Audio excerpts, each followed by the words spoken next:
Hey everyone, welcome back to my channel. आज मैं आपको एक्सप्लेन करने वाली हूँ the knight of the comet season 2 का एपिसोड 18। इससे पहले अगर आपने एपिसोड 17 नहीं देखा है तो पहले आप वो देख ले। चलिए बिना किसी देरी के एक्सप्लेनेशन स्टार्ट करते हैं। एपिसोड की शुरुआत में मिस्टर यान बाइशाओशन को सैनविंग आइलैंड ओपनिंग के टाइम लाइव ड्राइविंग ब्रॉडकास्ट के लिए कहते हैं, लेकिन बाइशाओशन मना कर देती है और बताती है कि उसे अच्छे से ड्राइविंग नहीं आती। तो मिस्टर यान बताते हैं कि उसने बाइशाओशन के लिए एक डाइविंग इंस्ट्रक्टर अपॉइंट कर लिया है। तो बाइशाओशन लाइव डाइविंग ब्रॉडकास्ट के लिए मान जाती है। मिस्टर यान और छांजर लिन को बताते हैं कि बाइशाओशन लाइव डाइविंग ब्रॉडकास्ट करने वाली है। तो लिन मना कर देता है और बोलता है कि बाइशाओशन को तो डाइविंग आती ही नहीं। मिस्टर यान लिन को बताता है कि डाइविंग इंस्ट्रक्टर बाइशाओशन को जल्द ही डाइविंग सिखा देगा, लेकिन लिन फिर भी नहीं मानता क्योंकि उसे बाइशाओशन की चिंता हो रही थी कि कहीं इस बार कोई एक्सीडेंट ना हो जाए, और इस बार वो बाइशाओशन को खोना नहीं चाहता था। छांजर बोलता है कि लाइव ब्रॉडकास्ट का सारा फोकस डाइविंग पर ही होगा और अगर बाइशाओशन डाइविंग नहीं करेगी तो हमें उसे रिप्लेस करना पड़ेगा। हम नहीं चाहते कि एक चीज की वजह से हमारा सारा प्लान खराब हो जाए। मिस्टर यान बोलता है कि अगर बाइशाओशन डाइविंग करेगी तो फिट रहेगी और किसी एक्सीडेंट से भी खुद को बचा पाएगी। तभी लिन के दिमाग की घंटी बजती है और लिन बाइशाओशन को डाइविंग के लिए अलाउ कर देता है। ट्रेनिंग के टाइम लिन बाइशाओशन को बार बार इंस्ट्रक्शन दिए जा रहा था एंड बाइशाओशन भी लाइक अरे बस कर भाई, और पागल कर दिया, पीछे छोड़ दे। फिर बाइशाओशन इंस्ट्रक्टर से इंस्ट्रक्शन लेती है और डाइविंग सीखना स्टार्ट करती है। कुछ देर तक सब सही रहता है, लेकिन अचानक से बाइशाओशन को एपिलेप्सी का अटैक आ जाता है और बाइशाओशन पानी में ही तड़पने लगती है। लिन बाइशाओशन को पानी से बाहर निकालता है और चिंता के मारे रोने ही वाला होता है, तभी बाइशाओशन हंस देती है। लिन को पता चलता है कि वो नाटक कर रही थी। लिन गुस्से के मारे आग बबूला ही हो जाता है और बाइशाओशन को मारने लगता है। बाइशाओशन जैसे तैसे अपनी जान बचाकर वहां से भागती है। बाइशाओशन लिन से फोन पे काफी माफी मांगती है, लेकिन लिन कोई रिप्लाई नहीं देता। जैसे ही लिन घर पहुंचता है वैसे ही बाइशाओशन लिन को मनाने लगती है, लेकिन लिन सीधा अपने रूम में चला जाता है और बाइशाओशन बाहर बैठकर लिन से काफी माफी मांगती है। काफी कोशिश के बाद भी लिन नहीं मानता। बाइशाओशन वहां से उठकर जाने लगती है, लेकिन वो वहीं पर गिर जाती है। बाइशाओशन की आवाज सुनकर लिन तुरंत दरवाजा खोल देता है और बाइशाओशन की पैर की सिकाई करता है। बाइशाओशन लिन से माफी मांगती है और बोलती है कि वो ऐसा कभी नहीं करेगी। इसी पे लिन बाइशाओशन को काफी कुछ सुना देता है और बोलता है जिन्हें हम जान से भी ज्यादा प्यार करते हैं उनके साथ ऐसा भद्दा मजाक बिल्कुल नहीं करना चाहिए। लेकिन आखिरकार लिन मान ही जाता है। बाइशाओशन ने लिन को मनाने के लिए काफी सारा खाना बनाया होता है। लिन खुशी के मारे बोलता है कि आज रात। इतना सुनते ही बाइशाओशन अपने आप को ढकने लगती है। समझ रहे हो ना? लिन बोलता है आज रात मेरा पूरा हक बनता है कि मैं मूवी चूज करूं। और ये सुनकर तो बाइशाओशन के अरमानों पे पानी ही फिर जाता है।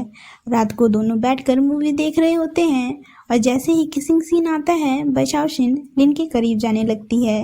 लिन बाइशाओशन से दूर होने की कोशिश करता है। बाइशाओशन लिन को पकड़ लेती है और उसे किस करने लगती है।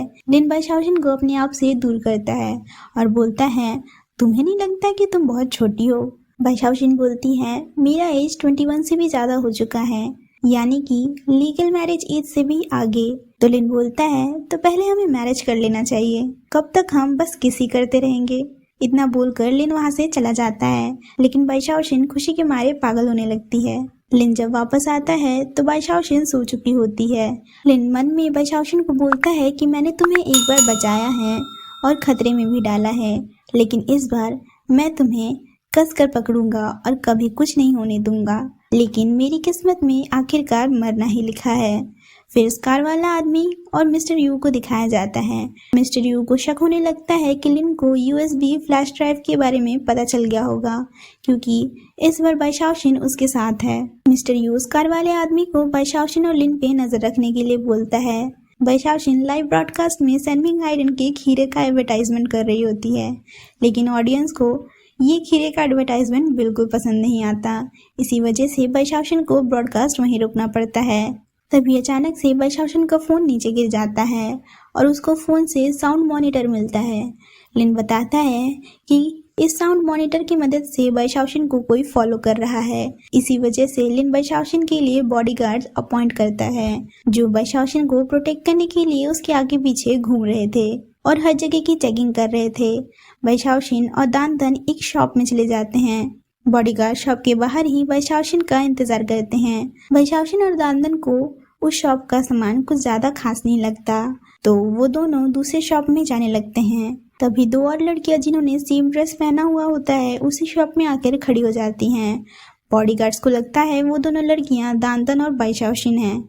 जब दानदन पीछे मुड़कर देखती है तो उसे बॉडीगार्ड्स नहीं दिखते, तो वो बैशाओशिन को वहीं पर रुकने के लिए बोलकर बॉडीगार्ड्स को बुलाने जाती है। लेकिन जब तक दानदन बॉडीगार्ड्स को लेकर वापस आती है तब तक बैशाओशिन उस जगह से गायब हो चुकी होती है। सब लोग परेशान हो जाते हैं और बैशाओशिन को इधर उधर ढूंढने लगते हैं। लेकिन बैशाओशिन को ट्रैक करने की कोशिश करता है और बैशाओशिन को काफी कॉल्स भी करता है, लेकिन बैशाओशिन का फोन स्विच ऑफ होने की वजह से वो उसे ट्रैक नहीं कर पा रहा था। लेकिन आखिरकार लिन को बैशाओशिन मिल ही जाती है। लिन बैशाओशिन को डांटने लगता है। बैशाओशिन को लिन की बातें सुनकर काफी बुरा लगता है, इसीलिए वो बॉडीगार्ड्स को घर पहुंचाने के लिए बोलती है। लिन माफी के तौर पर बैशाओशिन को 5200 रुपीज भेजता है। इतना देखते ही बैशाओशिन का आधा गुस्सा तो यूं छूमंतर ही हो जाता है। ही फेंग लिन को बताता है कि उसने कई लोगों से बाइजेंग के बारे में पूछा, लेकिन कोई बताने को तैयार ही नहीं था कि आखिरकार बाइजेंग के साथ हुआ क्या था। लेकिन उसे एक आदमी मिला जिसने उसे कुछ बताया। ही फेंग लिन को एक वीडियो दिखाता है जिसमें एक आदमी बोल रहा था कि उसने कुछ लोगों को आग लगाते हुए देखा। ये लोग डेवलपर कंपनी के लोग थे जिन्होंने बाइजेंग को जलाकर मार डाला। वो आदमी बताता है कि जो भी इस बारे में बताएगा वो बाइजेंग की तरह ही मारा जाएगा। लिन समझ जाता है कि लैम्प ग्रुप के किसी आदमी ने ही बाइजेंग को मरवाया है। लिन ही फेंग को वीडियो वाले आदमी को प्रोटेक्ट करने के लिए बोलता है। लिन अपने डैड की डायरी में से वही फोटो निकालता है जो आपको पिछले वीडियो में भी दिखाया गया है और उसका फोटो खींचकर ही फेंग को उसमें से एक आदमी का पता लगाने के लिए बोलता है।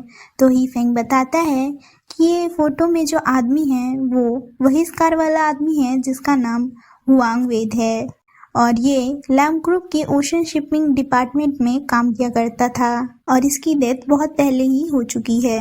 लिन को याद आता है कि उसके ग्रैंडपा ने कहा था कि शिप में आग लगने की वजह से सारे लोग मारे गए थे और कोई वापस नहीं आ पाया था, तो मिस्टर यू कैसे वापस आ गए। बैशाओशिन अपने घर का कूड़ा बाहर फेंकने आई होती है। तभी लिन वहां आ जाता है और बैशाओशिन को गले लगाकर माफी मांगता है और इसी के साथ हमारा एपिसोड 18 खत्म हो जाता है। अगर आपको हमारी वीडियोस अच्छी लगी तो लाइक और सब्सक्राइब करना मत भूलना और कमेंट करके ज़रूर बताना कि आपको हमारी वीडियोस कैसी लगी।